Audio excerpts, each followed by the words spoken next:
Is 7 a lucky number? In racing, luck is always a factor. Today, the IndyCars race Toronto, Canada for the 7th time, and Toronto can predict futures and champions.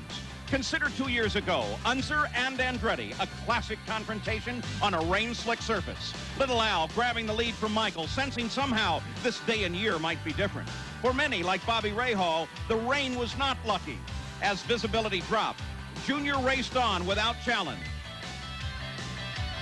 Then finally, the conditions were too bad for everyone, and the race officials stopped the run, with Little Al the victor. That win forecast Al's championship in the same year. Last year, the same combatants at the front, but luck was Michael's passenger. In a desperate drive, Al Unser Jr. drove too fast, too far, too hard. The car broke, sending the defending champion glancing off the walls. His day was now done. Bad luck then hit the Penske team hard, as Emerson Fittipaldi ended his race with mechanical failure in the pits. His teammate Rick Mears pulled off the course with some very expensive internal damage. Luck again rode with Michael the remainder of the year and all the way to the championship. This track has been unlucky for many. For Mario Andretti in '89, a frightening moment, luckily ending without injury for the great champion. What will this track predict today? Bobby Rahal won the first race here and went on to a championship. He leads the points. Two-time winner Al Unser Jr. wins here in even-numbered years. His last victory took him to a championship. Emerson Fittipaldi is the '87 winner, currently third in the points and needs a little luck today. Defending champion Michael Andretti is fourth in the points. This is a must-win for Michael. And Danny Sullivan has finished second here 3 times and never won. Will his luck change? A racer's definition of luck is preparation added to opportunity. They are all well prepared. The Molson Indy Toronto is about to begin.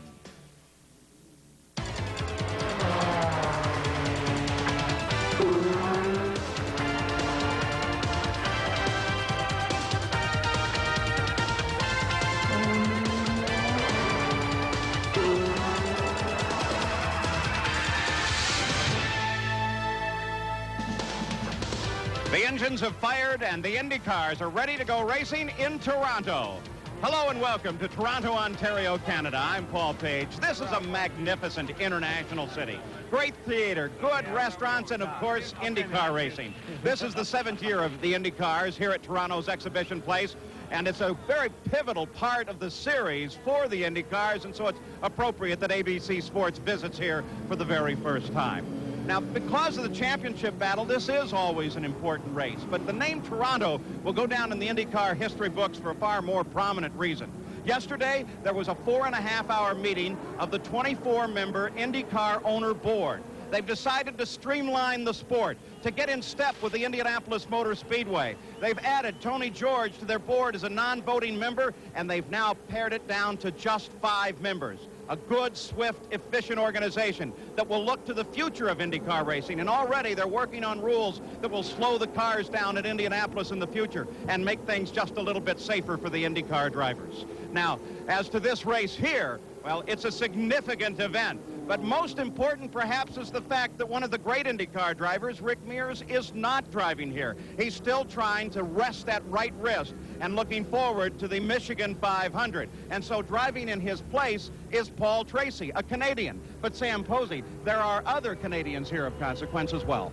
Well, certainly it is Scott Goodyear who, by virtue of his electrifying second place at Indianapolis, who is currently thought of as Canada's best and best-known driver. Plus, once he was thrust into the spotlight, Goodyear proved to be both likable and extremely level-headed. Plus, he is sponsored by a Toronto-based company. But Paul Tracy, by contrast, drives for Roger Penske, an American. And Tracy, only 23 years old, is not yet as well known.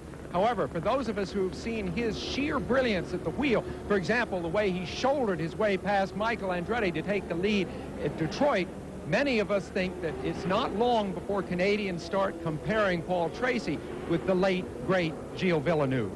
Now, the track here is a temporary street circuit, but it runs through Toronto's Exhibition Place, right on the edge of the lakeshore. And Bobby Unser, it's a track very much like Long Beach. Well, Paul, the layout of this track is very similar to Long Beach, which gave us such a good race earlier this year. It's got a mixture of tight and fast turns, long straightaways, and plenty of opportunities for passing. I think we're in for a close race, and especially because the cars that haven't handled well on other tracks may be competitive here. For the driver, the track is rough. It's demanding in places. It's rough. The cement walls are high and very close to the edge of the track. You really feel hemmed in. And it looks like it's going to be hot. A final thought. It's a long race, and towards the end, fuel becomes the factor. Well, on the edge of Lake Ontario, the field has begun the pace lap already. Let's look at the starting grid. On the pole, it's Bobby Rahal, the current point leader and winner of the '86 Toronto event, alongside Emerson Fittipaldi, who won the Molson Indy Toronto in 1987. In the second row to the inside, Michael Andretti, a two-time winner of this Midsummer Racing Classic. Alongside is Paul Tracy, who is substituting for four-time Indy 500 winner Rick Mears. In the third row to the inside, it's Mario Andretti, a runner-up in last year's race. And Danny Sullivan, three times a runner-up here, but never a winner at Toronto. The fourth row to the inside is Raul Boesel, who finished second in last month's race at Detroit. And Scott Pruitt.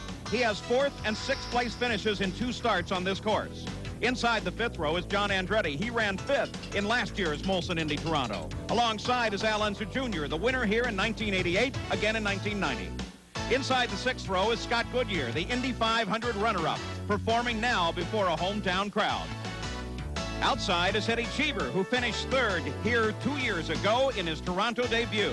Inside row 7, it's Stefan Johansson, who leads the Rookie of the Year points fight after just 2 races. Alongside is Scott Brayton on the threshold of his first IndyCar victory. Inside the 8th row, it's Robbie Gordon making his 4th IndyCar start, and Brian Till, an impressive freshman driver. Inside row 9 is Ted Prappis making his 2nd start through the streets of Toronto. Alongside is Christian Danner making his 2nd career start in the IndyCars. In the 10th row, it's Jimmy Vasser, a rookie who finished 7th on the streets of Long Beach in April, and Buddy Lazier driving one of 2 Buick-powered cars in the field. Inside row 11 is Jan Beekes, making his first start since 1990, driving for A.J. Foyt. And Ross Bentley, the 3rd Canadian in today's field. Inside row 12 is Jeff Wood, a veteran driver out of Wichita, Kansas. Alongside is Vinicio Salmi, Italian driver making his 2nd career start.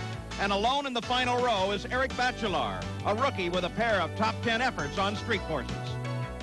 And the rest of the field now streams toward Nick Panaro's green flag.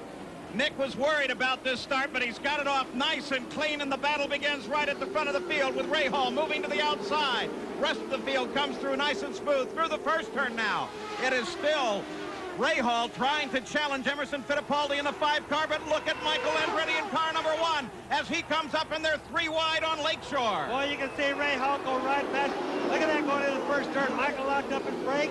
The tie, 2 abreast in that first turn. Paul, that's really something. Fittipaldi drops back, and Paul Tracy comes up to get around Fittipaldi in the number 4 car. Now he is around Bobby Rahal. This is the most exciting first lap I've ever seen. What this shows you is how important it is to get the leader, be ahead of the tie. Already a car in trouble. That's Jimmy Vasser's car. You can start to say it because it's so hard to pass on a course like this at times. It's really important to get that lead. 3 different leaders through the first half of the first lap. Incredible stuff. Sam, I don't think we've seen a going into the second turn deal like that in years. Eddie Cheever battles with John Andretti, while back at the front, Michael Andretti has now picked off the lead and holds it solidly as they come through the first turn for the very first time. Then Paul Tracy, Bobby Rahal, Emerson Fittipaldi, Mario Andretti, and Danny Sullivan. Remember, this is a must-win situation for Michael Andretti. He has to try to beat Bobby Rahal in this race if he's going to have any chance to overhaul him in the championship. And he's also been having the best year of his career. Mario Andretti works at the back of Emerson Fittipaldi as they battle for position. Michael Andretti has now led the first lap 7 straight races in a row. He is on a charge. He came into this event last year trailing Bobby Rahal by 31 points. Today he trails by 39, but that gives you an idea that Michael can still move up and score a championship win. You know, and I started to mention earlier about right there's Emerson Fittipaldi. That's the new Chevrolet small engine, the B engine, versus Rahal, who has the A engine. And the A engine, Paul, actually outran the B engine at the start.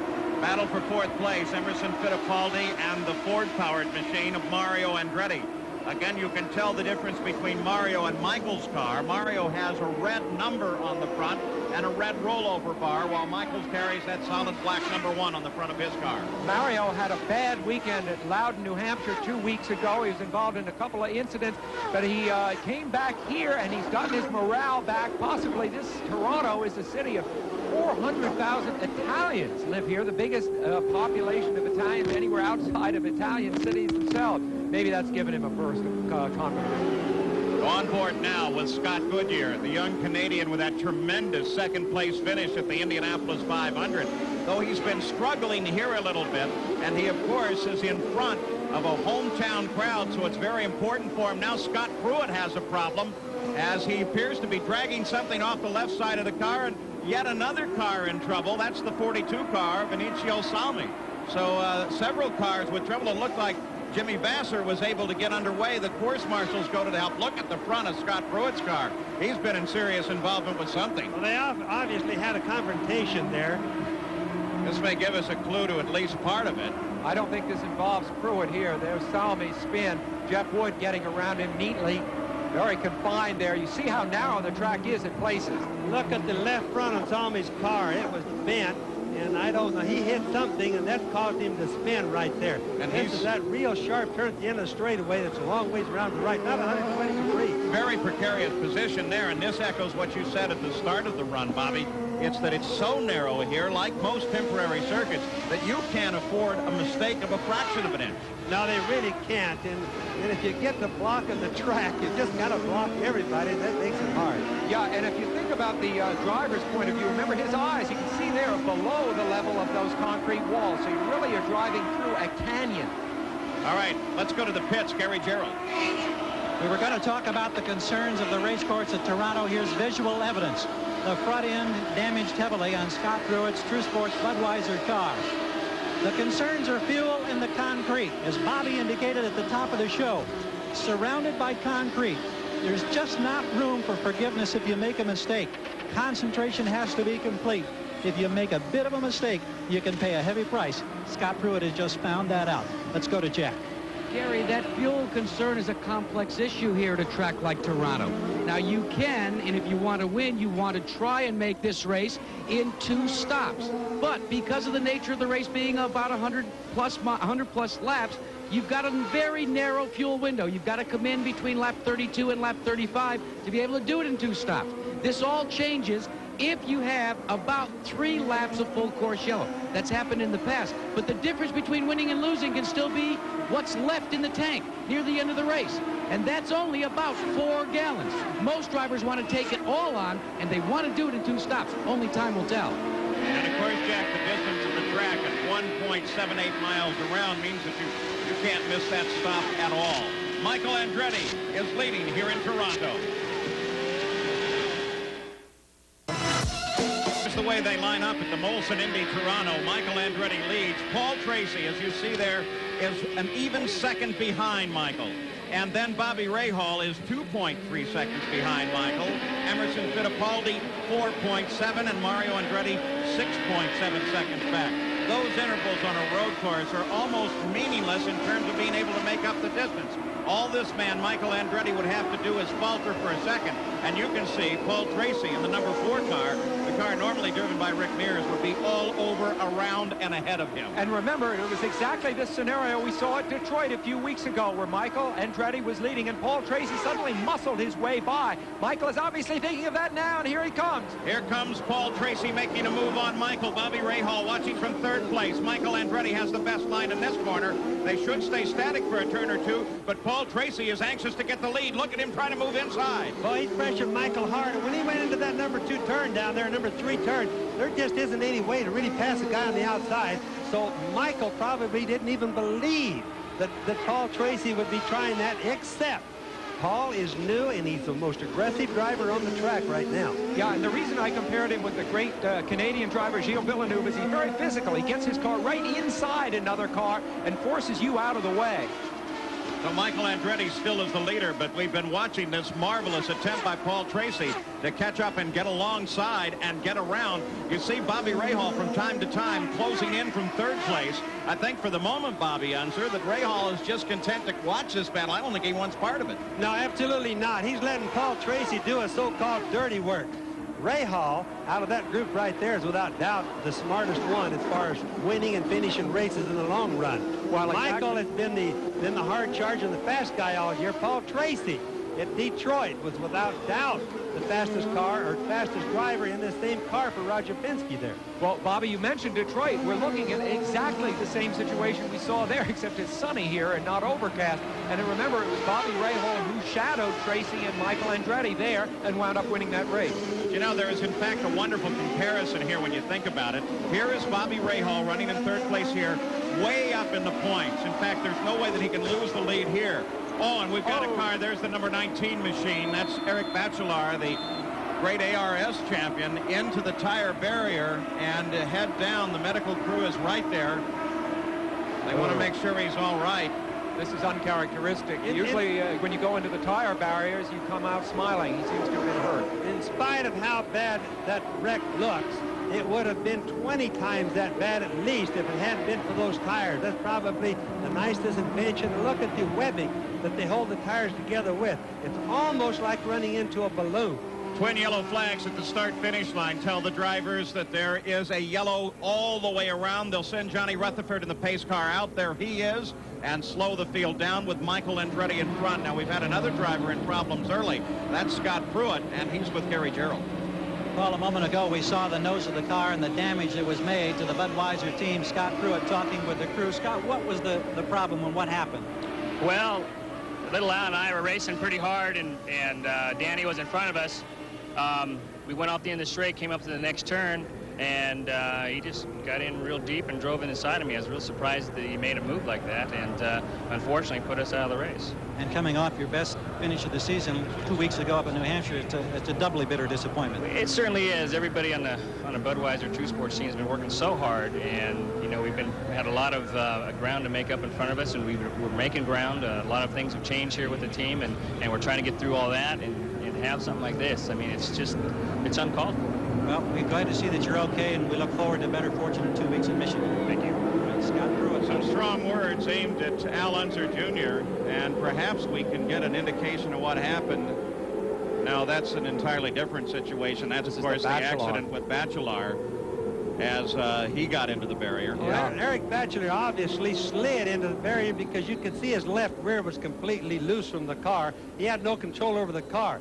The fact is he hit something back a ways, either a car or the wall, slid down a long ways, and the tires, in spite of everything, really saved a lot of damage there. I think if he's hurt at all, it's because he went in sideways at a bad angle there for him. So everybody lined up now behind the PPG pace car. Johnny Rutherford at the wheel. He, by the way, is still talking about a possibility of a ride next year. We're taking you back now to the first lap of the race. This is because incredible. It was a marvelous run. Here's where Rahal was leading with Michael trying to outbrake him. It almost looks like he got touched from behind. You see both Paul Tracy and Emerson Fittipaldi very much in contention for the lead. I mean, this is incredible stuff. The road is not wide enough for this. No, but you can just see how those two drivers, Michael and Rahal, Michael on the left, Rahal on the right, really gave each other some racing room. And they blocked the track. Nobody else could pass them. They were gentlemen to each other because both of them realized if you crash the first lap, you're finished. So Scott Goodyear wheels around the track. We watch from his onboard camera with Michael Andretti at the front of the field. And 10 laps of the 103 laps already completed. We are under yellow.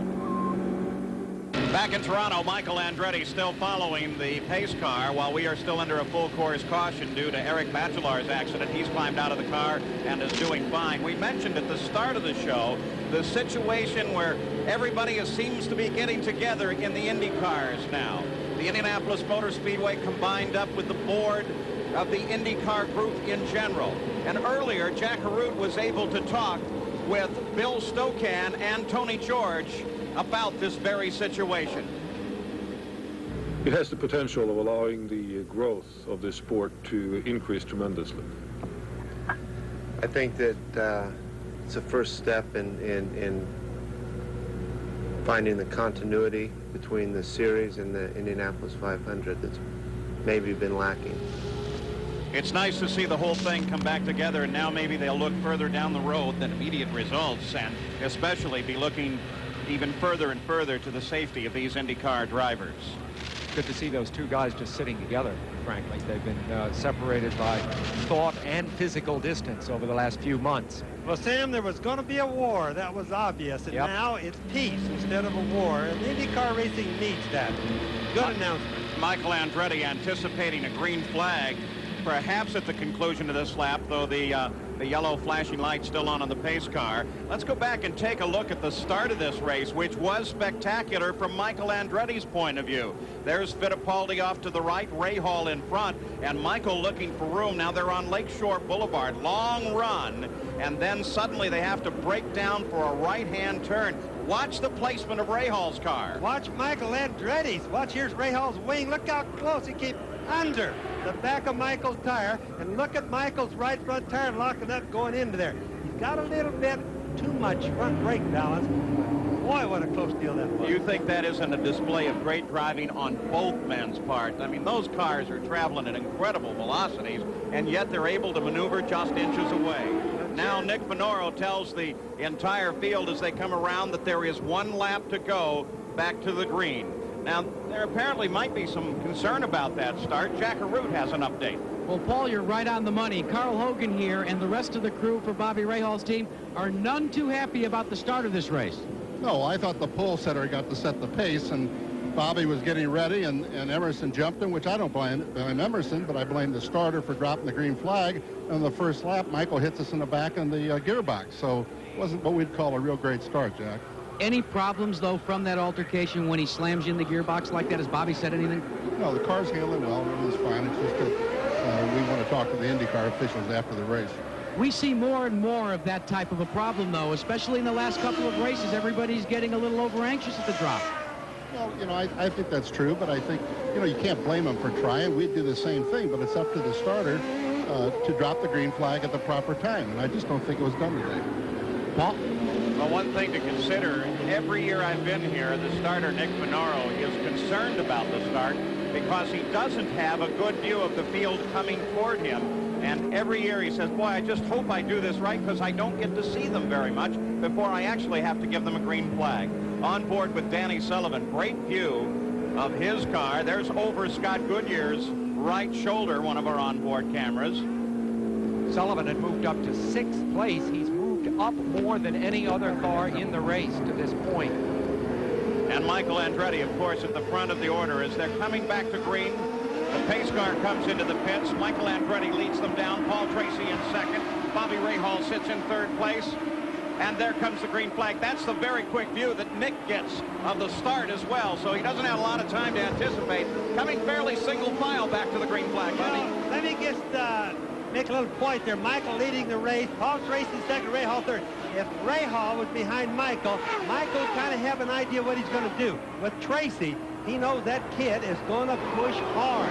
Tracy won't let up, and if he can pass, he'll go for it in spite of how the finish might come out. Some compression there under braking into the first corner. Second corner actually off of Lakeshore as the rest of the field comes through again, staying single file. Nobody looking for maneuvering room at the moment. Look at how aggressive Rahal is. At this point in the championship last year, he also had a commanding lead, not quite as big a lead as he has right now, and he decided to play it cautious. Meantime, Michael Andretti caught him race by race by race, and Rahal wound up not winning the championship. This year, a completely different guy, anxious to learn from the mistake of last year and be aggressive all through this year. We certainly saw it on that first lap. Michael Andretti, Ford Cosworth Power now begins to inch away from Paul Tracy, and Bobby Rahal continues to try to work the front two, while Mario Andretti is trying to battle with Emerson Fittipaldi as well. Let's give you the order of the top 10. Michael Andretti, Paul Tracy, Bobby Rahal, then Fittipaldi, then Mario Andretti, then Danny Sullivan with a spectacular run. His teammate, Al Unser Jr., is just behind. Then Raul Boisel, Eddie Cheever, John Andretti, Stefan Johansson, Scott Goodyear, and Scott Brayton. And look at Mario as he's feeling very racy with Fittipaldi today. Boy, he is. He's all over Fittipaldi. In fact, they've been racing since the start like this. Tooth and toenail all the way.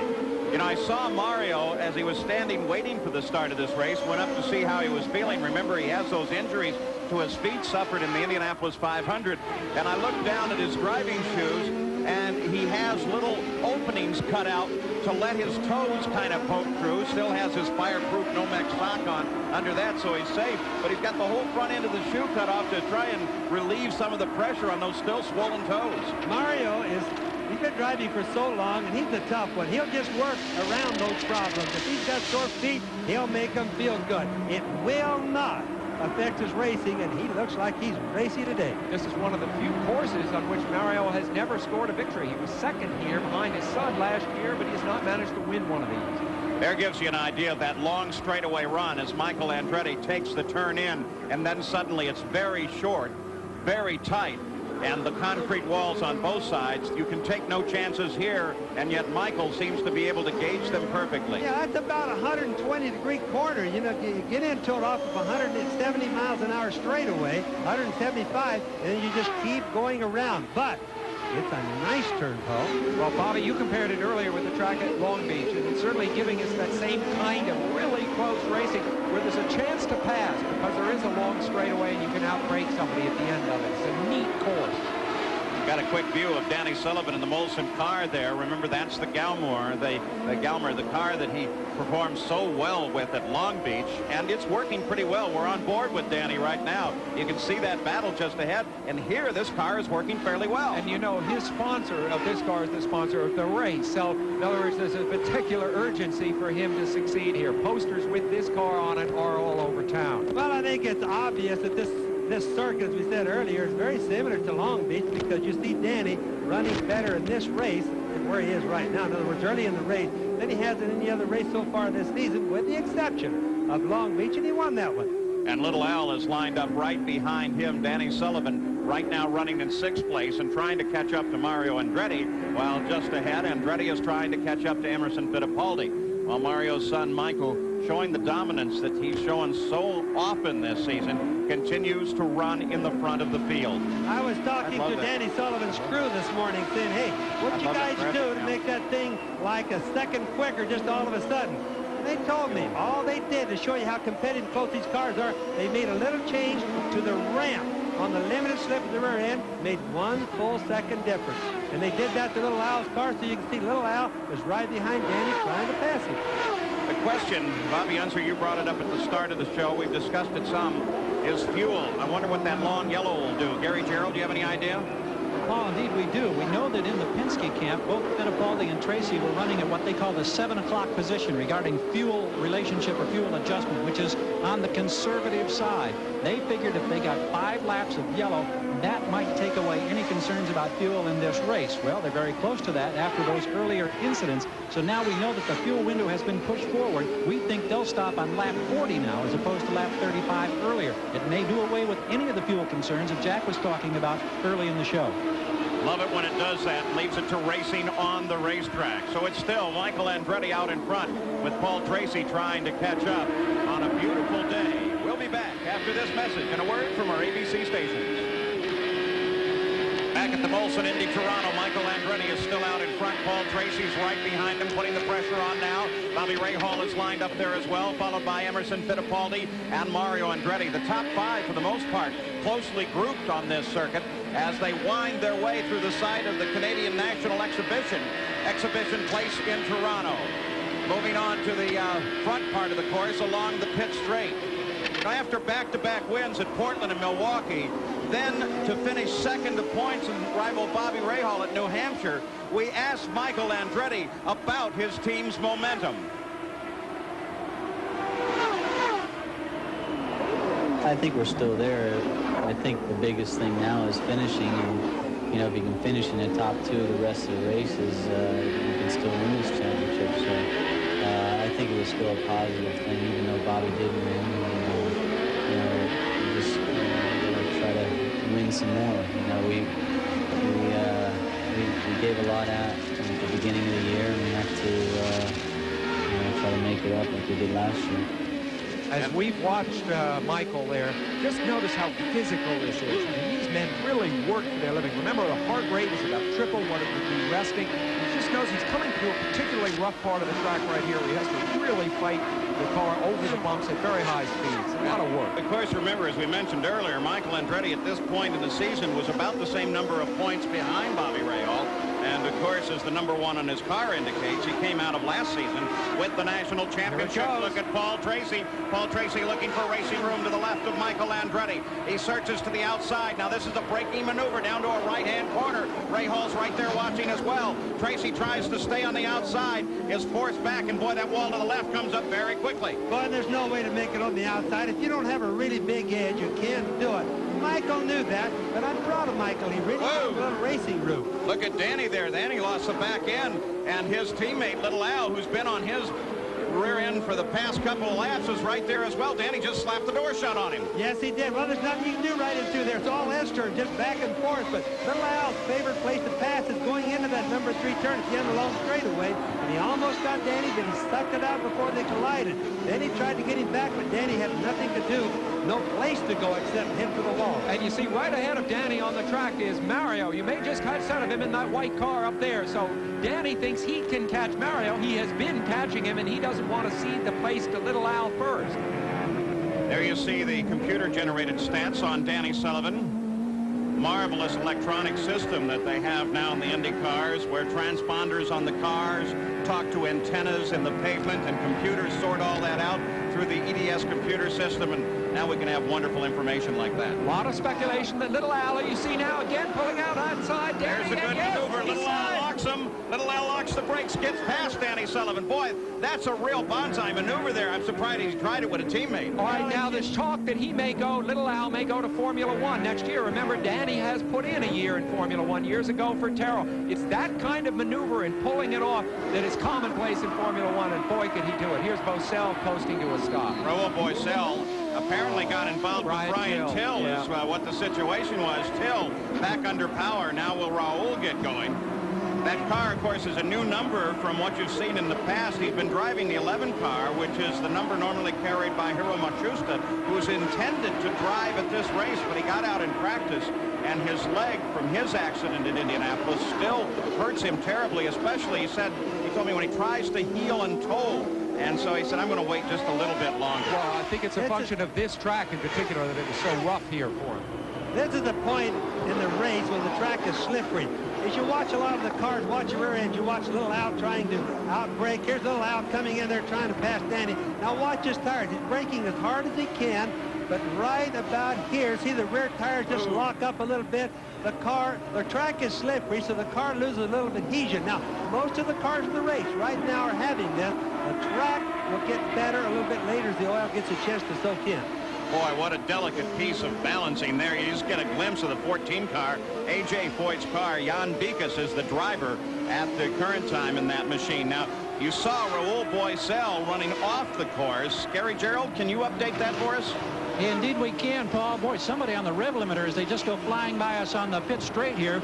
Sorry to be distracted momentarily. Thought it was an engine going away. Boesel, gearbox problems. That's why he came to a stop. He reported a vibration. Turned out to be gearbox. Now, gearboxes suffer from a course that's rough at all.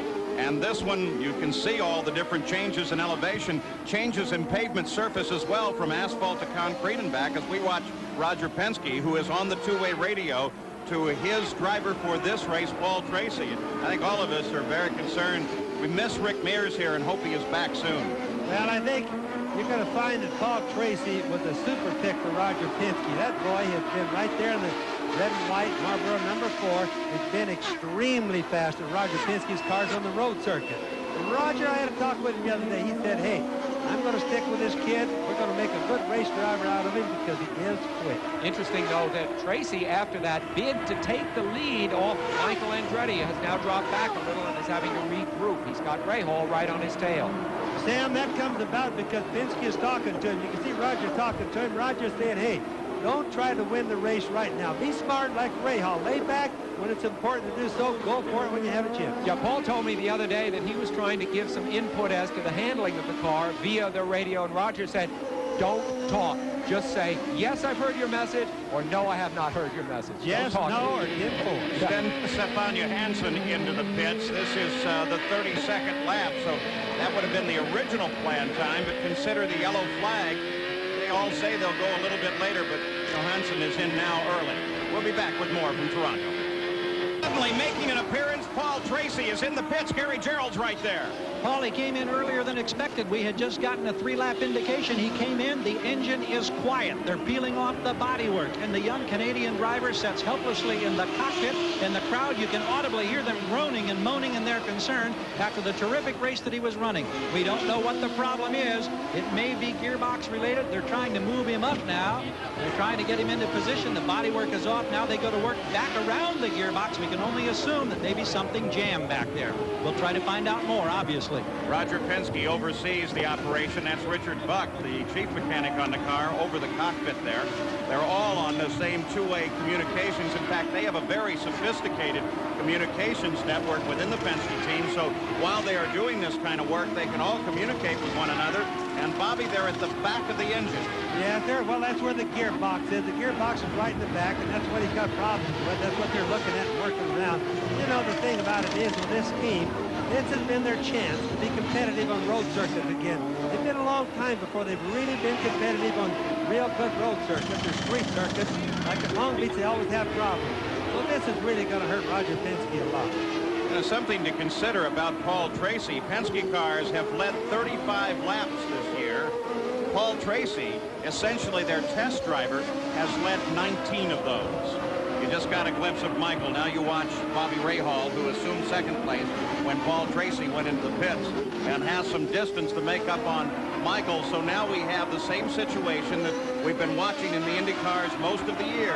That's confrontation between Michael and Bobby Rahal. Yeah, and it also shows you again how Rahal is so much smarter than some of the drivers. He's really matured. He's aggressive this year, but he's mature. He's like he's really smart. He knows when to ease up, and yet he knows when to go for it. He met his wife, Debbie, at a track very near this up in Mossport years ago, and it was love at first sight. They decided to get married that November, which was only a few months away after they'd known each other only a couple of days. You know, Sam, that was the first IndyCar race I ever won in my life. It was Mossport, Canada. What a nice racetrack that was in those days. And it was the first IndyCar race ever held in Canada. With Michael Andretti at the front of the field. Now, consider the laps led this season. Look, Michael Andretti, who is not in the points lead, he's 39 points back, has led 619 coming into this race. Bobby Rahal second, 377, just over half of that. But the difference, of course, is that Bobby Rahal is leading at the finish, and that takes you back to the old idiom, Sam, of racing. You got to be running when the checkered flag comes out. And also remember that includes Indianapolis, of which Michael totally dominated Indianapolis too. So Michael Andretti out in front. His fastest lap, you see it there, 107 miles an hour. Average speed of the race is down at 88 because of that long yellow. The record speed of the race at 99.1. They're inching back up toward it, and once they got moving again, the pace again has been furious. You see the distance from Bobby Rahal in second back to Emerson Fittipaldi in third. Emerson, of course, being overshadowed by his much younger teammate, Paul Tracy, about half Emerson Fittipaldi's age. But now the old canny Emerson running in third is picking up a lot of points. Stefan Johansson back into the fight as Mario Andretti just moved around him. Not a battle for position.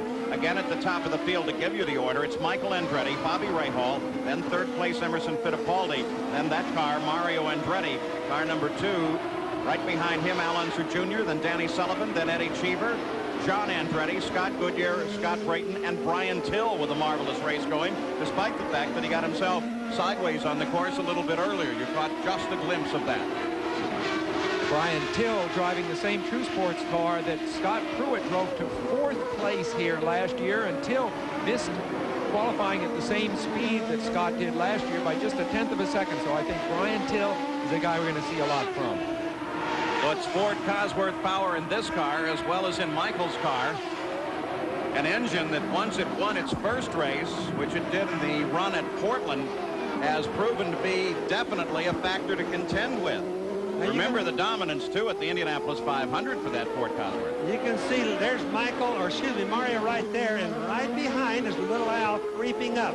We're going to see a race developing right here, a real hard passing attempt before too long. Yet, you know, you mentioned the excellence of the Ford Cosworth engine as we look at Mario Andretti.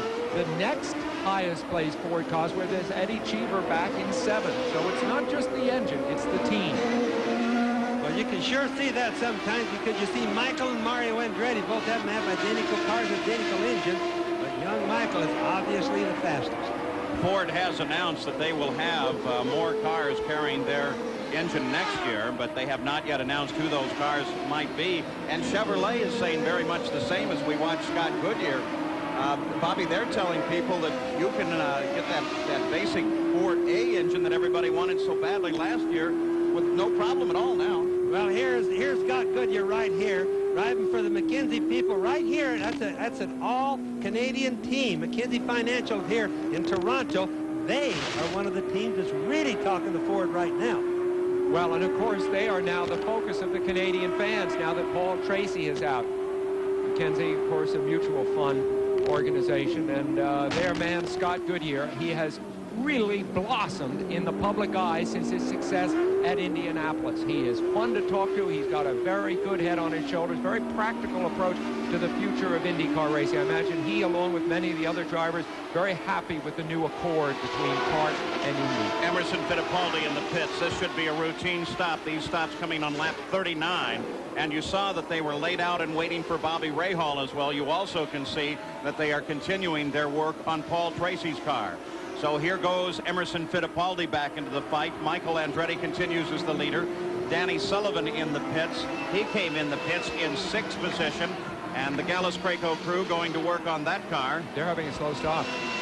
I'll tell you what, that team, though, they practice stops. They are so good at it. When it comes slowly, it's something to kind of worry about. You wonder why they might have kept the car in just a little bit longer. Yeah, without doubt, the Gallus crew has been one of the fastest and best crews. There's Michael in right now. Michael Andretti is in. Jack Arut's right there. Paul, interestingly enough, but not surprisingly, Ed Nathman reports they are going to make no changes to the handling capacities of this car.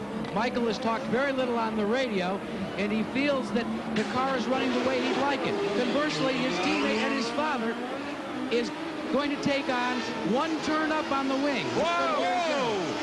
Michael Andretti almost got the side in of Bobby Rahal as they came out of the pits. Now, let's think back a few years at this very event, how they look at Carl Hogan. He's not happy with that at all.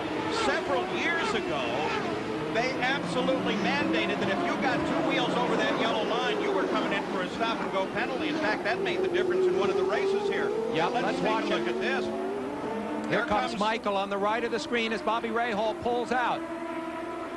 Well, Michael didn't have a whole lot of choice for where he was going to go. No. He was forced over that line unless he wanted to just lock the brakes up, and that might have been a more unsafe maneuver. In my opinion, that was an unpreventable thing. Definitely not Michael's fault. Rahal couldn't see it because it's a blind spot on his car. It narrows down. The gate is too narrow to be anything else right there, so there can't be a problem. Boy, This was an almost unfortunate. Yeah, you can see that Rahal's team, though, does not share our views here. They were down right next to it and had a different perspective. But Sam, they don't see it as well as we do on TV. I guarantee you the TV is better. I agree with you. Well, it had to look very scary from their ground level point of view. Now, this is Michael as he came out. Here comes Rahal. Michael goes down, grabs a gear. I don't think he really expected Rahal to come out there. I think he thought Rahal would see him because that was an evasive maneuver. Now, there's nothing Michael could do about that. He was a victim. But you notice, though, Michael never hesitated. I mean, that's the instinct of a champion. He just kept going and went right through that hole. Nice and calm for Michael Andretti. Not so calm in Bobby Rahal's pits. Let's go there with Gary Gerald. All right, Paul, here's Carl Hogan, who's gesturing across to a CART official again, Billy Camphausen. What's your contention here, Carl? We had the line going out, and Michael went out. He went across the yellow line on the track. He didn't follow the line out that you're supposed to out of the pit lane. I'm tired of him. Now, that's 2 times today. You were unhappy with the start as well? I am unhappy. All right. Is there any recourse, Carl, for a protest at this point, or is that something you think about? We're going to talk afterwards to Wally about the start, and now we're talking over there to see what they come up with because they saw it happen. All right, thank you. Carl Hogan, obviously very angry. 14.16 seconds on the stop. The only change they made was tire pressure, Paul. Well, you get a look at the replay again. Evasive action only by Michael. Race control, for the time being at least, has said that it was a valid maneuver across the way and there would be no penalty. But that's not going to satisfy Carl Hogan. He is very unhappy with that situation. Michael Andretti, as a result of this stop and that maneuver, maintains the lead over second place Bobby Rahal. 42 laps are now complete of the 103 lap scheduled distance. Back in Toronto at the Molson Indy, on board with Danny Sullivan, who currently rides in 6th place. The leader of the race is still Michael Andretti, still being pursued by Bobby Rahal. You got a good idea at that bump how rough this track can be on the drivers and the cars. Well, you know, those turns that we just went by with Danny Sullivan right there, the fastest turns on the track. It's kind of like speeds in the turns of equal to Milwaukee, Paul. So the cars really show a lot of steering wheel feedback there. Danny Sullivan chases Mario Andretti ahead. Eddie Cheever closing from behind. Emerson Fittipaldi is third. Al Unser Jr. rides in fourth. We watch them circle this track. Danny reaches down, grabs another gear. You might think that all the drivers on this track shift alike. Well, Gary Gerould took a look a little bit closer at some of the fancy footwork that goes on in the cockpit of an Indy car.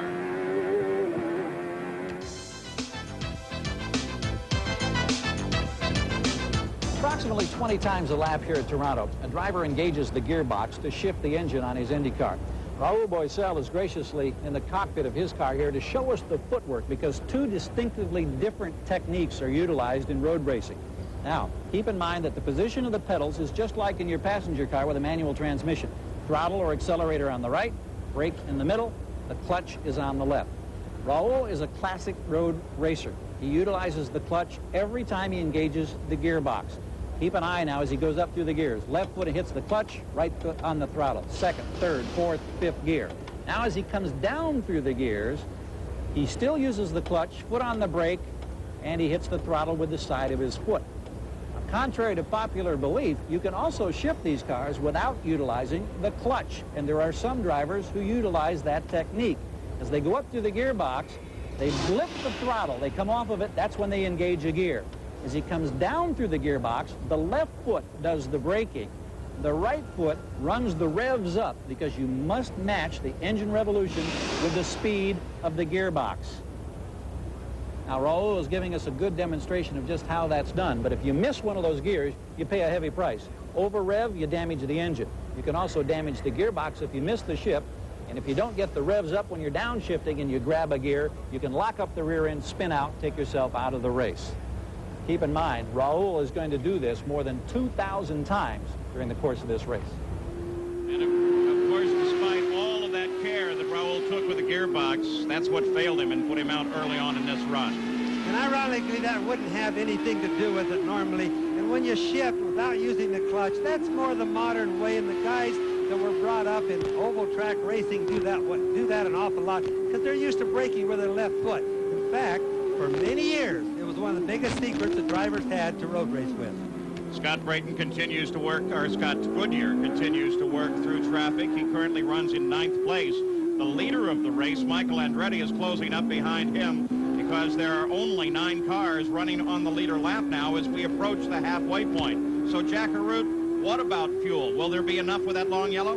Well, Paul, you see the telemetry behind me for Michael Andretti. Well, they've been working it overtime, and what they've determined is those caution laps that were run under full course caution have given them enough fuel conservation to go the distance in only 2 stops. So that's the plan here for Ed Nathman and his crew for Michael Andretti. Remember, you know, sometimes the Ford and the Chevrolets get different mileages. The Ford, which is Michael Andretti's engine, gets better mileage from what we've been hearing than the Chevrolets. For example, there's Bobby Rahal right there in 2nd place. His mileage shouldn't be quite as good as Michael's. He's got the Chevrolet A engine. Bobby Rahal still in hot pursuit of Michael Andretti, who is 2 seconds ahead. Robbie Gordon, you got a view of him there as he moved over and let Bobby Rahal come through, and there you get a good idea of the interval. Number 1 car, Michael Andretti. That 47 car is Jimmy Vasser, not in the front-end contest. And then Bobby Rahal in his beautiful black and gold machine. Now, what about Paul Tracy? He was in the pits. They sent him back out again. And Gary Gerould, now they've made a decision on him? Indeed, Paul. He was in the pits for a long time. The car was jammed in 2nd gear, a linkage problem apparently. They got it, they thought, fixed for a moment, got him on course, then brought him back in. They took the car deep into the garage area. At the moment, he's unavailable for any interviews. They're just letting everybody, I think, deal with this acute disappointment. But Tracy has showed again that he can run with the big boys in the IndyCar ranks. Now, Michael Andretti continues his lead here. 9 cars, as we suggested, on the lead lap. Bobby Rahal chasing him, Emerson Fittipaldi in third, then Al Unser Jr., Mario Andretti, Danny Sullivan, Eddie Cheever, and Scott Goodyear all running on the lead lap together. Michael is just loving this being out in front because he's able to use all the track, pass it well, have Rahal back just far enough where he can't be taking a swing and trying to pass him. Michael's race right now. After 50 laps here at the Molson Indy, Michael Andretti led all the way. Can he go all the way to the finish out in front? 3 times in his racing career, he has led wire to wire. 1991, Laguna Seca, Toronto in 91, and Detroit in 90. These are the cars out of the race. Scott Pruitt, you remember that contact with Al Unser Jr. Ted Brappas had an engine go. Raul Boisel with a gearbox. It was a crash for Eric Bachelard and a gearbox problem for Paul Tracy. You know, Paul, this is one of Carl Haas's cars, what we call the big buck teams, guys with a lot of money. Just so you wonder, why doesn't Michael break transmissions as often like a guy like Boisel would? Hey, every race, they have new stuff. They start with new engines, new transmission parts. Cost is not the object with a team like this. Emerson Fittipaldi in. This is not scheduled, Jack Arute. No, it is not, Paul, and it's a very disappointed crew here because what they've determined is they have exactly the same problem that befell them during qualifying yesterday. Remember, he had to come in and they had to change all of the electrics on the car. And that is what Rick Reineman and the rest of the crew is going to do right now for Emerson Fittipaldi. He is literally out of the chase for the checkered flag. But points so critical for this team, they are going to make an exchange of all the electrics, the batteries included, and try and get him back, even if it's several laps down. You know what's really sad about that, Paul, is that often it's not the electrics. They have no choice but to change all of it. Often it's the wiring loom. The wiring looms in these cars today, because of all the electronics available, are very complicated. Emerson, of course, had been running in 3rd place, which would have consolidated his position in the championship. So this is a major blow for the team and for him personally. The former winner here in Toronto. Yeah, Emmo, if they can't get that car back in and running in the top positions at the start of the show, we showed you the point distribution. He's going to be out of the points, and that'll be a serious blow to Emerson Fittipaldi's bid for any championship in this season. Michael Andretti still just disappearing from the rest of the field. Only Rahal is able to chase. This is the look in from Lake Ontario at the beautiful downtown of Toronto. We'll be back after this message and a word from our ABC stations.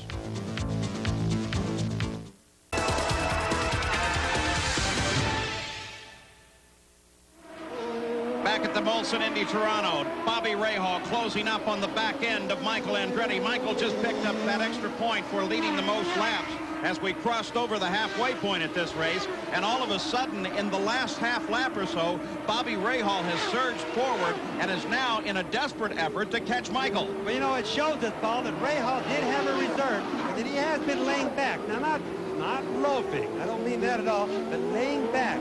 The smart driver. Now he's taking a run at Michael. He's looking back from Scott Goodyear's car, looking right through the suspension. There's Michael as he veers around Scott Goodyear. Rahal will have to handle up the same obstacle if they're going to stay in contact with one another. Michael alone for the moment. Now Rahal around Goodyear. Yes, and Goodyear moved over and let him go. Goodyear knew that he was being lapped. Now Scott's moved up a long way. He was in 8th place the last time I looked, but he realizes these guys are fighting for the lead. As we see Bobby Rahal here, I talked with Carl Hogan, who we've seen a couple of times, of course, so far during this race this morning. And Carl said, I asked him, why is Bobby Rahal so good? And he said, for one thing, he is a great test driver, the best I've ever seen. And Carl Hogan has worked through the years with some really fine drivers. Apparently, he said, Rahal never goes down a blind alley in the development of a car. He senses when something's going to be fruitful and pursues that. I think that's one of the best advantages, Sam, that any race driver can have, especially in the Indy cars, but it also even works in the stock cars. And, of course, this team has the budget to do the testing, which is important. Some of the other teams don't. And it's good to have a partner like Carl Hogan in the operation. He's a long-time racer, really enjoys his racing. Jan Bikas looks like he's struggling there in the 14 car. Finally gets it back going. And here comes Stefan Johansson as he locks the brakes and gets together with Scott Brayton. Lost a wing. You saw Wayne got knocked to the ground and he ran over his wing. Lucky if he doesn't have a flat tire from running over it. We watch him locking his front brakes up there. The wing even hurts him a little bit more. And that is Jimmy Vasser that was moving up alongside, trying to battle with Stefan Johansson. Johansson's biggest problem was he didn't have the brake balance set properly. Whenever you have too much on the fronts lock up, and then you don't get any braking hardly. This is a battle for 9th, 10th, and 11th, so these are front-running cars. Now here's that maneuver again. And you watch him, he locks up. Johansson locked up his front brakes. He can't stop. Scott Goodyear has to head for the corner. Johansson can't stop, knocks his wing off. And now he's really got a problem running over his own wing. Jack Arut's right there. And Paul, you can see they are taking a complete wing section, and they are going to make the exchange on Stefan Johansson's wing area. It's a very simple process. There are two fasteners to the nose part of the car, and those fasteners go on. They lift the wing up, and here is what remains of the former wing. Now you can see it's all carbon fiber. It breaks away quite easily, but you lose this on a track with long straightaways, and you lose valuable handling capabilities on the car. Jack, it's incredible, isn't it? Here's Paul Tracy. Paul Tracy with Gary Gerould. Indeed, Paul, I know it's a great disappointment to be here in front of the hometown fans and the great support. How are you dealing with it and the frustration of a jammed gearbox that just didn't want to free up? Well, it's disappointing. You know, the Marlboro Racing Team Penske car was handling great. You know, I think we really had a shot at winning this, and I want to thank Rick for letting me drive the car. You know, without him allowing me to have these opportunities, you know, I wouldn't be able to show what I'm able of doing. And you know, I think it was a disappointing day. I'm disappointed inside. The crew's disappointed, but you know, we'll bounce back, and we always do, and we'll be back in Michigan. We'll see you in a couple of weeks in Michigan. Thanks. Thanks. Paul? Now, interesting record for Paul Tracy, especially when you consider that more often than not, as we're looking at Emerson Fittipaldi's going back in once again. Paul Tracy, DNF here. He DNF'd at Indy, Detroit, Toronto. His only finish this year was a good finish, 4th place at Phoenix. But you know, you have to really call him right now the boy wonder for road racing. These deals on the road circuits have not been his fault. Now, he has wrecked a few cars, maybe they were his fault, but that's part of growing up. One of the things he told me yesterday was, he said, you know, I think I finally earned the respect of the crew and the confidence of the crew. He knew he didn't have that at first. He was just the new kid on the block testing their car. He has it now. You know, Sam, one of the biggest problems he's going to have in his career right now in the early part, it's going to be the fact that he's not developed a lot of cars. With Penske, you have to be a development driver, otherwise you just don't do good because Penske makes his own cars. Let's go back to the pits and Jack Arut. Well, Paul, Bobby Unser was absolutely correct as to what the ongoing problem is with Emerson Fittipaldi. They have tried changing all of this material. That didn't work. Now, that's the singular indication that it's in the wiring harness. So what they've done is they said, Emo, go out, stroke your way around the best you can because this won't solve the problem, and we need to finish for points. Well, the entire Penske operation really in a development program this year, new engines, newer cars. 8 of their 20 races, when you consider the entire team's numbers, have resulted in not finishing the race. But I'll tell you something else. That's all research as far as Roger Penske is concerned. With every one of those non-finishes, they learn something, and they come back stronger next time. On board with Michael Andretti, Bobby Rahal is second. Al Unser Jr. has now moved up into 3rd place. In 4th, Mario Andretti and Danny Sullivan will be back.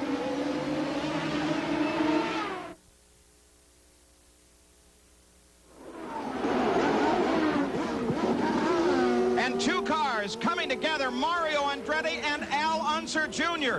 coming into the corner under heavy braking. They just touch one another, sending both off and sliding. Mario under power got away, but it doesn't look like little Al has any power at all. No, I think he's killed his engine. It was a quick spin. He was leading Mario. Here it is right here, the playback.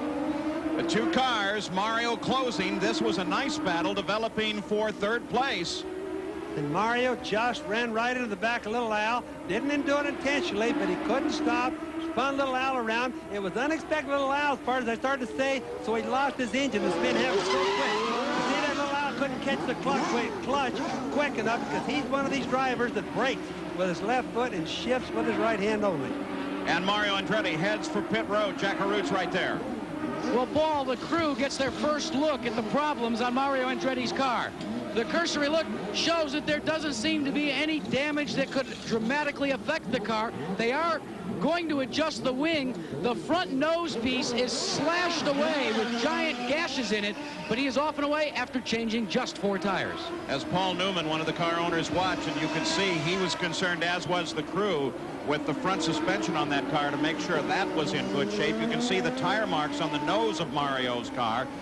And they brought out the yellow only in that section of the race course, but that's also one of Bobby Rahal's potential passing sections. So they want to get that turn cleared as fast as they can.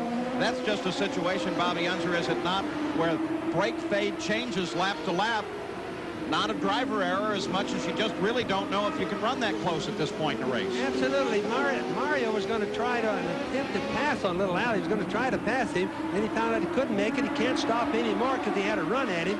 Little Al had more braking right then, so he tapped him, and Little Al obviously didn't expect it, so he got spun out without being able to get his clutch in. Still, it was at Loudon 2 weeks ago that Mario had a run-in with Rick Mears, went down, apologized to Rick. I feel bad that Mario now has had contact with Little Al. That's 2 races in a row. He has had contact with somebody. That isn't going to help his confidence. So Mario Andretti back in the fight, but losing some positions, dropping down to 5th place and coming off of the leader lap, actually dropping to 4th. Coming off of the leader lap in that contact with Al Unser Jr. and Little Al not yet restarted and not back to the fight. Michael Andretti continues to hold about a 2.3-second lead over Bobby Rahal. See, these cars don't have starters on them, so they have to get a pull, and they can't get a truck out there to give them a pull. They'll only get them off the track.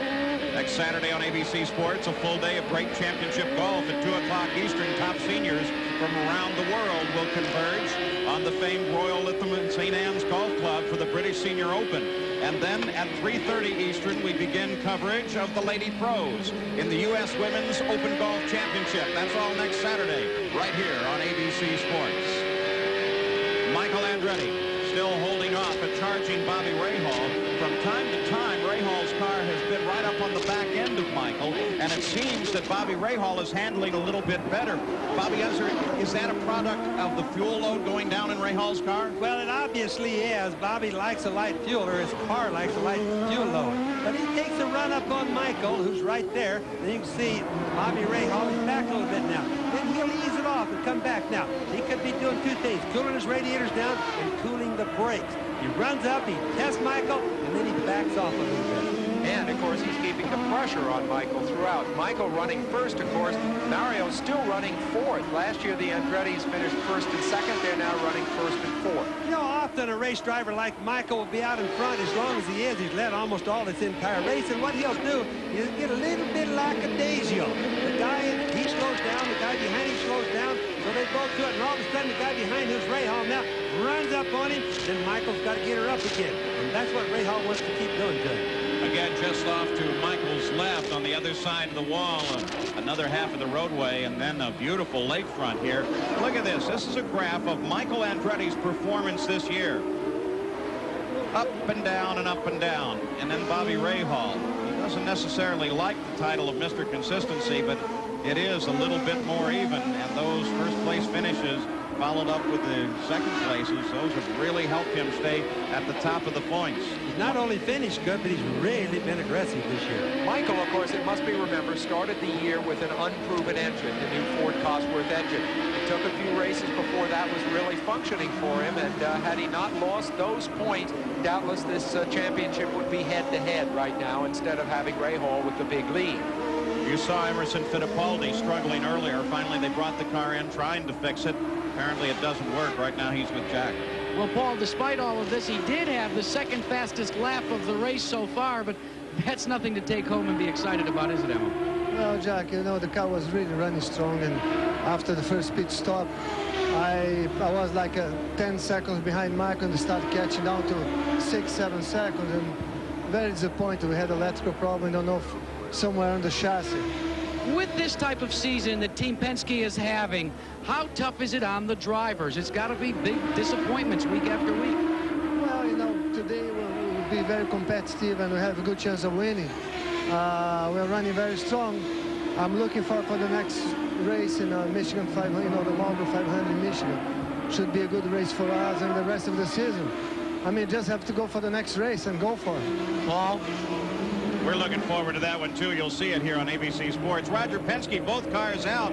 But Roger does enjoy watching the racing and stays in the pits, keeping track of everybody else. And no doubt keeping track of where he is in the championship standing. You know, you look at that Roger Penske. His both cars are out of the race, but he's still there living it in his head. That's a real racer. Michael Andretti in front. Bobby Rahal continues in second as we ride with the young Canadian Scott Goodyear, who in Derek Walker's car has had a brilliant season thus far. This is one of the great champions of the future in IndyCar racing. And Bobby Rahal's team, a moment ago, signaled that they were prepared to have Bobby Rahal come into the pits. Michael continues out, coming up behind Stefan Johansson. There is the crew waiting for Bobby Rahal's appearance on pit road. They'll have to watch when he comes in. Bobby's falling back a little farther than he likes to fall back right now. And it could be that they have a problem. Here he comes in. Now we'll watch and see. So Bobby Rahal now on pit road. Gary Gerould waits for him. We watch, and here he comes, Paul. He slides right in beautifully like a veteran driver. Doesn't have to lock anything up. First stop today, 14 seconds. Then there was controversy on the exit as he pitted at the same time as Michael Andretti. This time, Michael's still on course. Rahal has got his load of fuel. They disengage the hoses. 12.3 seconds on our clock, and a great clean stop for this team. Oh, what a nice pit stop. Danny Sullivan makes a stop at the same time. Boy, and you can tell there was nothing wrong with Rahal's car because they did literally no adjustments. He didn't want any. A very fast pit stop. You see Mario Andretti now right up behind Rahal. This will come out as a battle for position with Mario right up behind there. But, of course, only momentarily for position because Mario has a stop coming up. Exactly, as we cycle through what should be the final stop of this race. Originally a question mark, 2 or 3 stop race, but with the long yellow, it looks like a 2. Here is Michael Andretti in Jackaroo. And, Paul, they are calling it once again for no changes on the car. They're going to exchange all 4 tires. The most critical point right now, they're concerned taking on all the fuel they possibly can get because they intend not to come back. In fact, there is only approximately 3 gallons of fuel left in the tank as he goes out. Well, the main thing is they both have full load, so we're working ourselves in for a real good finish right now.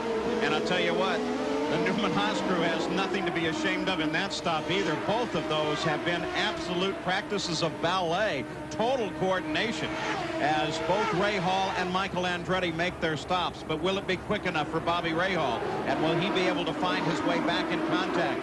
You just got a glimpse of him behind Michael there, about a straightaway back. So now we're set for a spectacular finish with the pit stops complete in the Molson Indy at Toronto. Line of downtown Toronto, the CN Tower there over to your right, and here's the way they line up.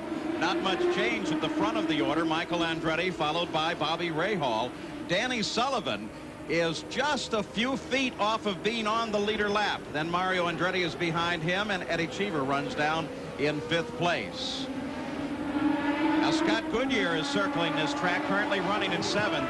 Remember his great run in the Indy 500. Now, after that incredibly close finish behind Al Unser Jr., we asked the Canadian Scott Goodyear about his team's mental toughness. I think you have to be tough mentally. There's no doubt in this business. And, you know, when you get to taste it a little bit, boy, you want it even worse. And I've been chomping at it, you know, especially this year as I can feel the momentum building in the team, and it's all coming along, and we're going in a good direction. And I guess I underlined the word momentum because you have to be able to continue off. You've had one good success. You have to make sure you can continue on that, just not fall on your face. And I think our team has been able to carry on that. Well, Scott Goodyear, though he's very disappointed personally with the way he's performed here, he's been struggling with this car throughout the weekend. I saw him coming out of the garage area. They have an indoor garage area here where all the transporters, the big semis, pull in. And it's really a wonderful area for them to work on the cars.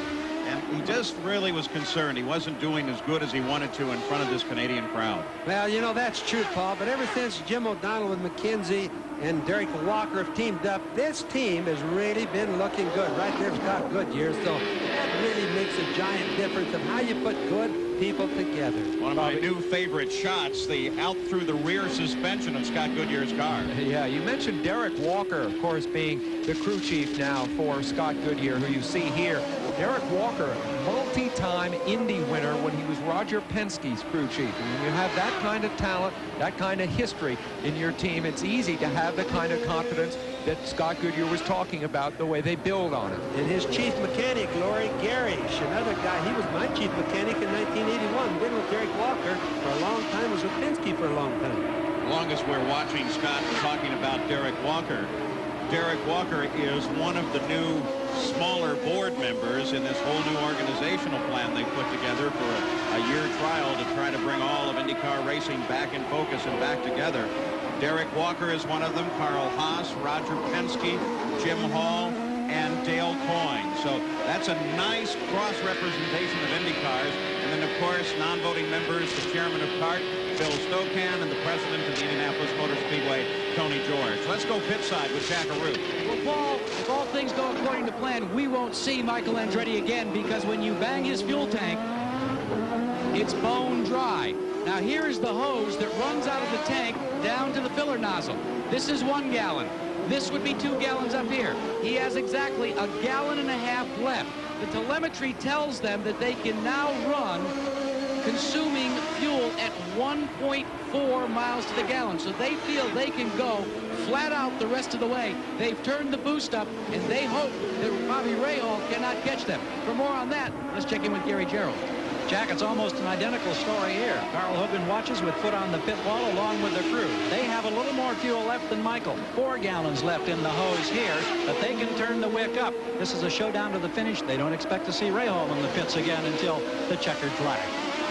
And what impact thus far has this race had on the entire points fight that goes on season long and ends up with the awarding of the PPG Cup at the end of the season? Well, of course, Bobby Rahal came into this race the points leader. Well, if they stay the way they are, he'll leave the points leader. That can't be taken away from him.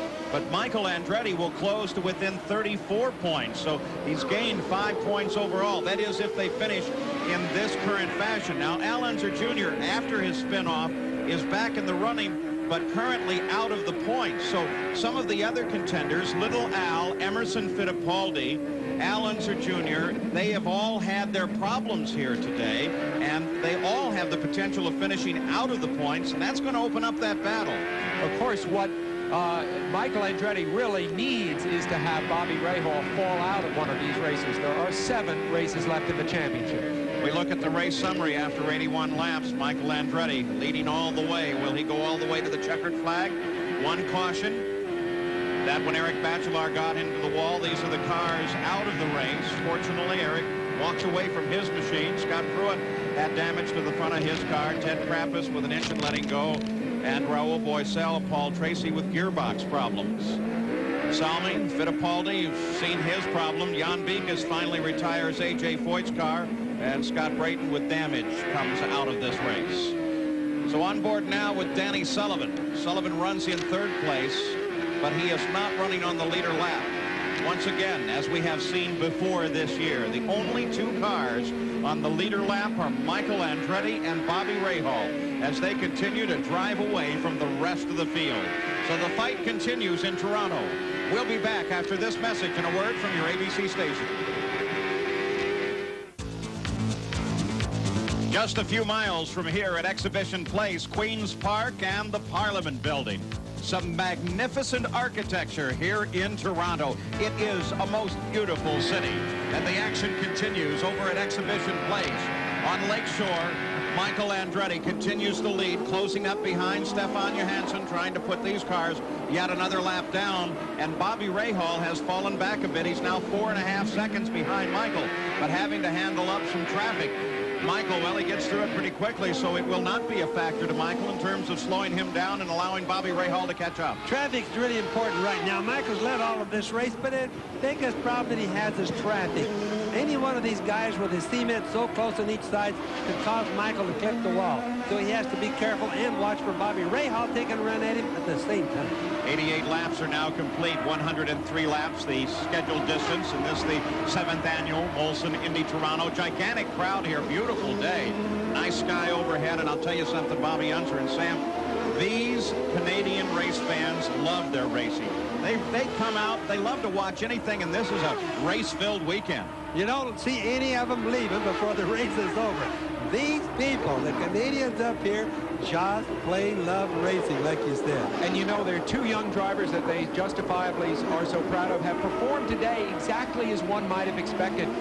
Paul Tracy going off like a rocket almost, showing incredible skill and speed. And Scott Goodyear showing the kind of consistency that has earmarked his season so far this year.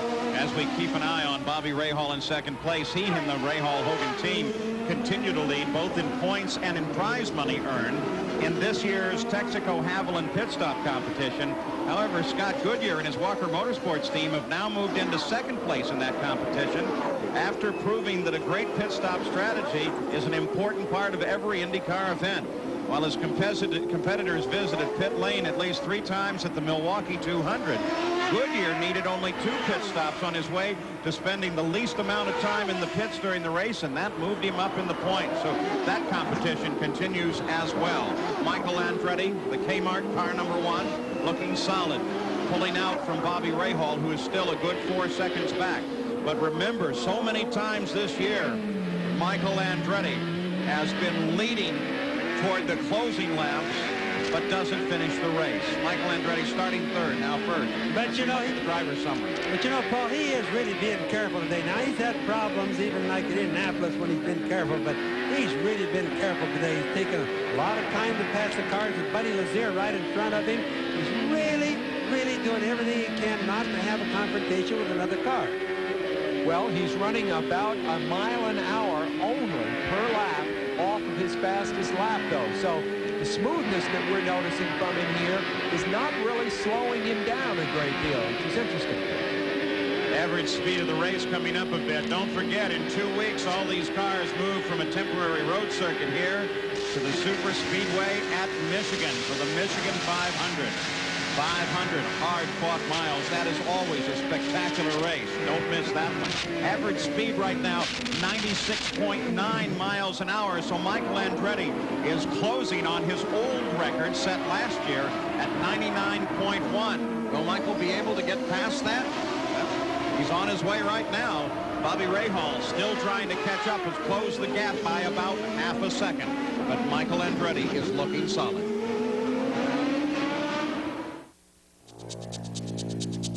The Sky Dome, the Blue Jays play over there, the CN Tower and the harbor front here at Toronto, Canada. On a beautiful day, and over at Exhibition Place, the race cars continue to battle with one another as Michael Andretti pulls a little bit ahead and then, unfortunately, falls back closer to the clutches of Bobby Rahal.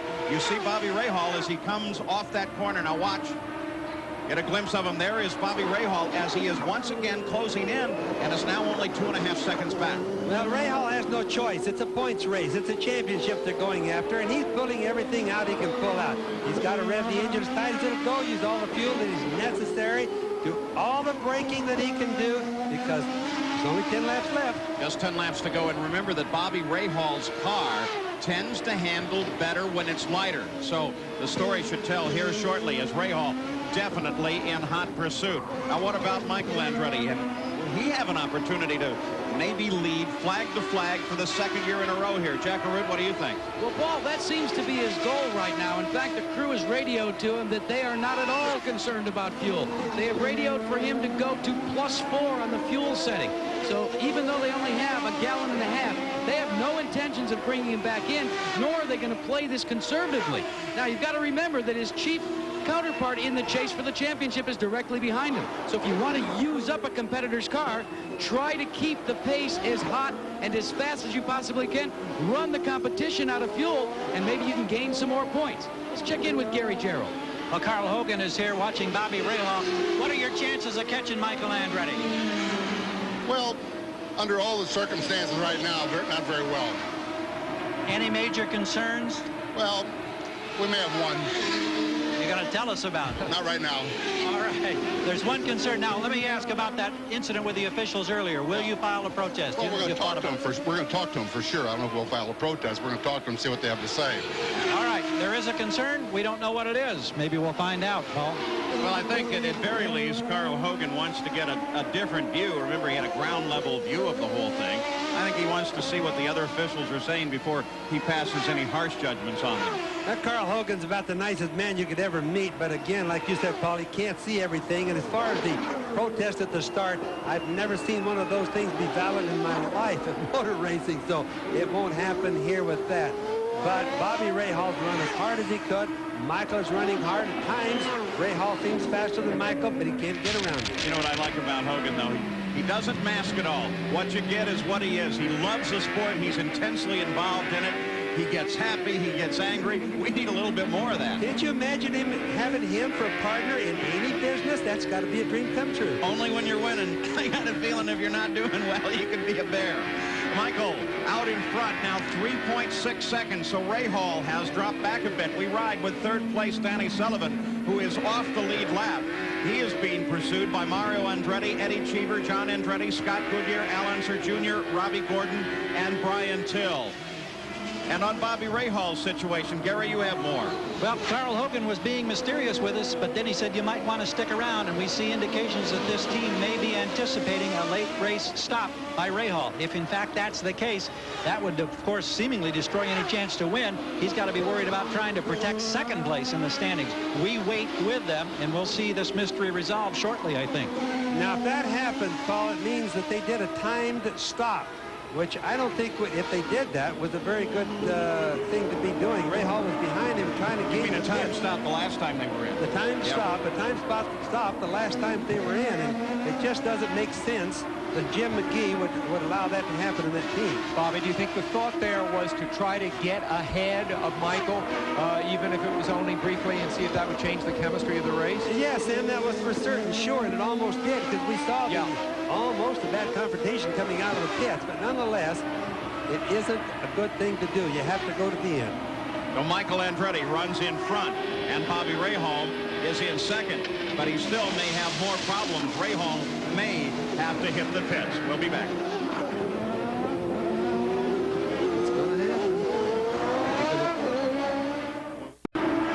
Bobby Rahal runs in second place, trying desperately to catch Michael Andretti, who is 3.5 seconds ahead. But Rahal may be driving with yet another problem. His crew has been out over the wall with fuel hoses in hand. Perhaps they will bring Rahal in to refuel, and there goes Bobby Rahal into the pits. Will this make a difference for Danny Sullivan, who is a full lap back? Gary Gerould is there as Bobby Rahal rolls in. The mystery being resolved, but remember, there's only 4 gallons here, but of course the time it takes to slow down and to get back to speed is what's so costly. He's got the fuel, he's gone. Now the question is, can he hang on to second place?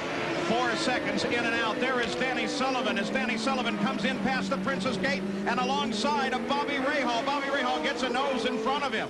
Boy, that was a close deal. I bet you Danny Sullivan didn't even know that he was in the pits, and he's thinking, my Lord, why is Bobby Rahal coming out of the pits right now? Now, let's not forget that while they are in close proximity on the course, Danny Sullivan is being scored as a full lap down, while Bobby Rahal is on the leader lap trying to chase Michael. Bobby Rahal, the only one on the leader lap with Michael. Well, that would mean that Danny Sullivan, down a full lap, would have had to pass him and go around another lap because Michael is still leading the race. Just so everybody knows, Danny, we got too excited about it, didn't have a factor in this. Not look great, though. It did look good. I mean, it really looked good. I got excited. Fortunately, here in the booth throughout the year, we have the service of the Fran and John Leonard, Greg Felden, Bob Coles, all helping keep us honest on the scoring, and Greg especially with a historical fact. So we watch those. I'll tell you what, anytime you get 2 of these cars side by side, I love it. I'll guarantee you Rick Gallis would have been happy if that would have been the way it was. This has been an excellent day for Rick Gallis and his team, though, with both Little Al earlier on before he was involved in that unfortunate thing with Mario. He was running third, and now, of course, Danny Sullivan looks set to claim third place. Both cars have run very well mechanically all day. 99 laps complete as Paul Newman watches his car, Michael Andretti, averaging about 105 miles an hour with each lap. The average speed of the race at 97.6. He's just got a few laps. He may actually close on his old record with now 4 laps to go. Did you ever notice what a poker face Paul Newman has during the race, being a car owner? Boy, it's nothing like being an actor, I promise. Well, it's something that he can't control, too, and that he's not accustomed to that kind of position when you think about it. Very competent race driver. When he's an actor, he is one of the superstars. He's really in charge of the whole set he works with. Here, all he can do is cross his arms and hope that Michael does a fine job. And he takes his racing so serious, and that's what you see when you see his face. Such a nice person. A long time ago, I asked Paul if he had found racing before acting, where would he be now? He said, I'd be in the cockpit of a race car. Right. The interesting thing here, of course, is that this is exactly the kind of day, you see Paul there, that Michael Andretti so desperately needs. He has to chip away at Rahal. He has to try to get Rahal on the defensive. Paul knows as well as anybody else that a victory here today is a victory in its own right, but the championship is still way out of their grasp, not out of their grasp, but it's still going to take a lot of work to get where they were last year, which was closing aggressively on Rahal as the season progressed. Michael led every lap here last year. Will he lead every lap here this year? Now 101 laps complete as Eddie Cheever's target car rolls over to the side. Obviously power off. I think that's Robbie Gordon's. That's Robbie Gordon. Eddie's still running. And I heard that thing when it came by. Boy, it sounded like it blew an engine because it really made bad sounds. It went right by our booth here. Yeah, I think Eddie Cheever is still running sixth, but neither of those cars has run really well today. You know, they've got one of the best engineers, Mo Nunn, on that team that does these cars, and usually Mo is really good on these road circuits. Neither one of his cars, like you said, Sam, were doing very good today. Jeez, I was wrong there. It was Eddie Cheever's car that stopped. My mistake. Pulled over by the edge. Yep. Now there's Rahal with that stop running a full 19.5 seconds back of Michael Andretti and Nick Finaro with the white flag. One more lap to go. 1.78 miles for Michael Andretti. And it's a time that you traditionally refer to the worries of the race driver. Bobby, truly on this lap, is it a difficult run?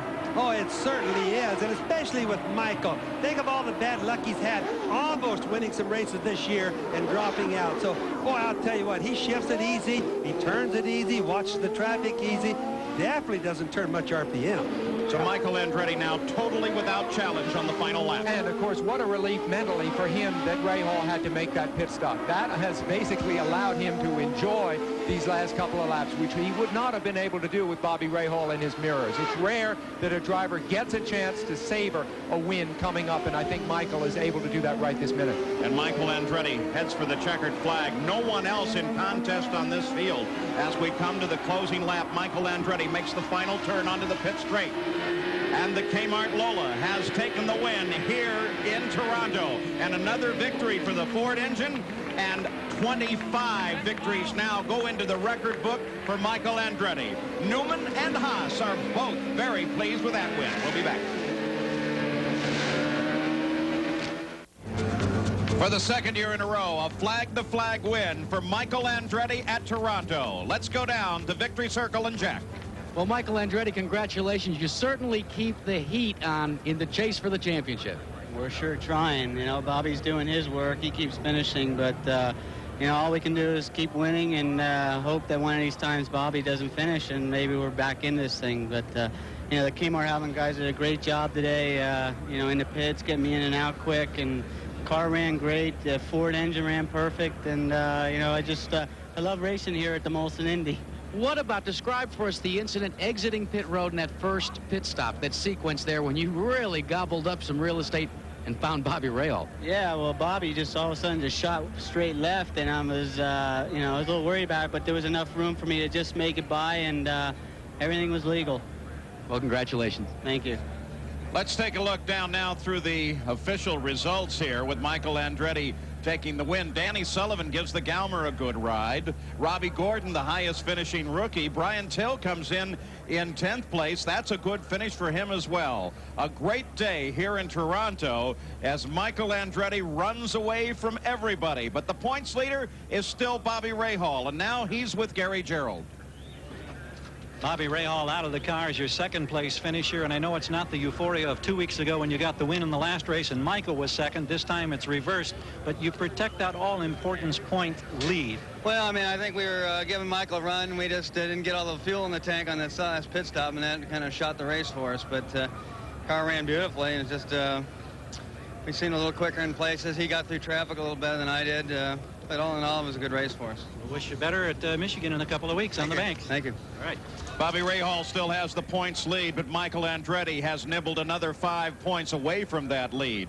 In 2 weeks, they go back to the super speedways, the ovals, the high banks at Michigan for the Michigan 500. We'll have coverage here on ABC Sports. So Michael Andretti takes the win.